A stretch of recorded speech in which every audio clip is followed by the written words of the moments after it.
Hello guys, welcome back to my YouTube channel Kannan സ്വീറ്റിലേക്ക് എല്ലാവർക്കും സ്വാഗതം. എൻ്റെ പഴയ സൗണ്ടൊക്കെ തിരിച്ച വന്നിട്ടുണ്ട് കേട്ടോ. അപ്പോൾ നമ്മൾ രാവിലെ 4 മണിക്ക് തന്നെ എണീറ്റ് നോക്കുമ്പോൾ ഏട്ടനെ എണീന്ന് നല്ല കെട്ടിപ്പിടിച്ച് കിടന്നുറങ്ങുകയാണ് കേട്ടോ.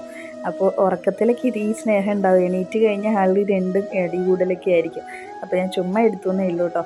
അപ്പോൾ ഇന്ന് നമ്മൾ മുഹൂർത്തത്തിൽ എണീറ്റിട്ടുണ്ട്. ഇതേ വിളക്ക് വയ്ക്കാൻ പോവുകയാണ് കേട്ടോ. അപ്പോൾ ഭഗവാന്റെ അനുഗ്രഹത്തിൽ ഇന്ന് വിളക്ക് വയ്ക്കാൻ എന്നെ അനുഗ്രഹിച്ച ഭഗവാനോട് ഞാൻ നന്ദി പറയുന്നു കേട്ടോ. ഷഷ്ടി നോക്ക് ശരവണ ഭവന ശിഷ്ട കുതകും ചെങ്കിതിർ വേലോൻ. ഇതിൻ്റെ അർത്ഥം എന്താണെന്ന് പറഞ്ഞു കഴിഞ്ഞാൽ 6 കവചത്തിൻ്റെ ബുക്കുണ്ട്. ഞാൻ കഴിഞ്ഞ വീഡിയോയിൽ പറഞ്ഞിട്ടുണ്ടായിരുന്നു. 6 ബുക്സ് ഉണ്ട്. അതിലൊരു ബുക്കാണ് നമ്മൾ വായിക്കുന്ന സ്കന്ദഷഷ്ടി കേട്ടോ. അപ്പോൾ ഈ 6 ബുക്കും നമ്മൾ വായിക്കുകയാണെന്ന് പറഞ്ഞു കഴിഞ്ഞാൽ മുരുകപ്പെരുമാളുടെ അനുഗ്രഹം ഉണ്ടാകുന്ന പറയുന്നത്. അപ്പോൾ ശരവണ പൊയ്ക എന്ന് പറയുമ്പോൾ ശരവണ ഭവനാർ പറയുമ്പോൾ ശരവണ പൊയ്കയിൽ 1008 ഇതൾ താമരയിൽ ബാലനായി ജനിക്കുകയാണ് നമ്മുടെ മുരുകപ്പെരുമാൾ കേട്ടോ. അപ്പോൾ ആരാണോ ഈ 6 കവചത്തെ പറയുന്നത് വായിക്കുന്നത് അപ്പോൾ അവർക്ക് ഭഗവാന്റെ അരുളുണ്ടാവുന്നതാണ് പറയുന്നത്. ശിഷ്ടർ കുതകും ചെങ്കതിർ വേലോൻ, അതായത് ശിഷ്ടർ കുതകും ചെങ്കതിർ വേലോൻ പറയുമ്പോൾ ശിഷ്ടർ എന്ന് പറയുന്നത് ഭക്തരാണ് കേട്ടോ. അപ്പം ഭക്തർക്ക് മുരുകഭഗവാൻ അനുഗ്രഹം തരുന്നതിന് മുമ്പ് വേൽ വന്ന അനുഗ്രഹം തരുന്നതാണ് കേട്ടോ പറയുന്നത്. മുരുകൻ്റെ കയ്യിലുള്ള വേല് നമുക്ക് ആദ്യം അനുഗ്രഹം തരുന്നതാണ് പറയുന്നത്.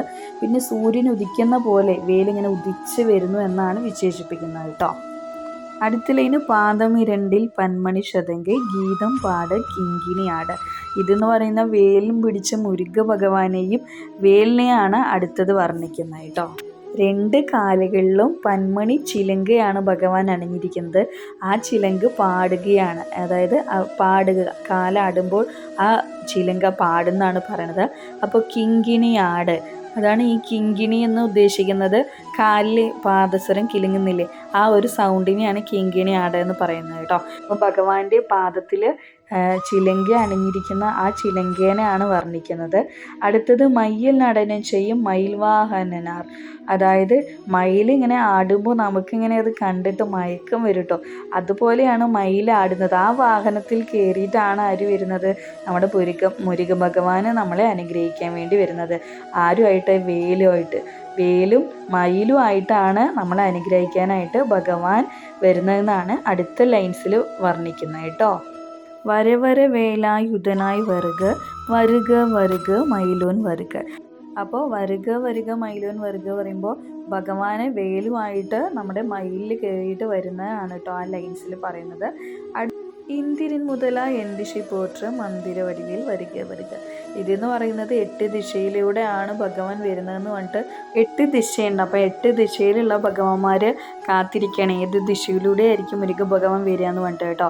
അപ്പോൾ ഭഗവാന്മാർ വായു, ഇന്ദ്രൻ, അഗ്നി, യമൻ, കുബേരൻ, നിരുതി, വരുണൻ, ഈസാണൻ എന്നൊക്കെ പറഞ്ഞാൽ ദിശയിലുള്ള ഭഗവാന്മാർ ഇങ്ങനെ കാത്തിരിക്കുകയാണ് ഭഗവാനെ മുരുക ഭഗവാൻ ഏത് വഴിയിലൂടെയാണ് വരുന്നത് പറഞ്ഞിട്ട് കാത്തു നിൽക്കുകയാണ്. വരുക മയിലോൻ വരുക എന്ന് പറഞ്ഞിട്ട് എല്ലാ ദിശയിലും ഇങ്ങനെ നോക്കി നിൽക്കുകയാണ് കേട്ടോ. നമ്മുടെ മുരുക ഭഗവാൻ മയിലും വേലിലും ഇങ്ങനെ വേലൊക്കെ എടുത്ത് വരുന്നത് കാത്തിരിക്കുകയാണ് കേട്ടോ, നമ്മൾ ഭഗവാനെ കാത്തിരിക്കുന്ന പോലെ.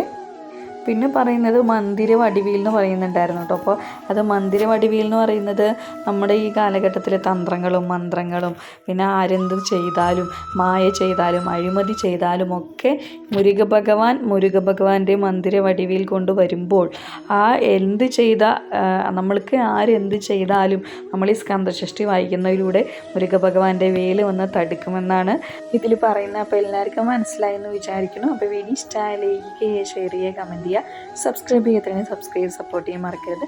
നെക്സ്റ്റ് അടുത്ത 10 ലൈനായിട്ട് വരുന്നവരെ എല്ലാവർക്കും ടാറ്റാ ബൈ.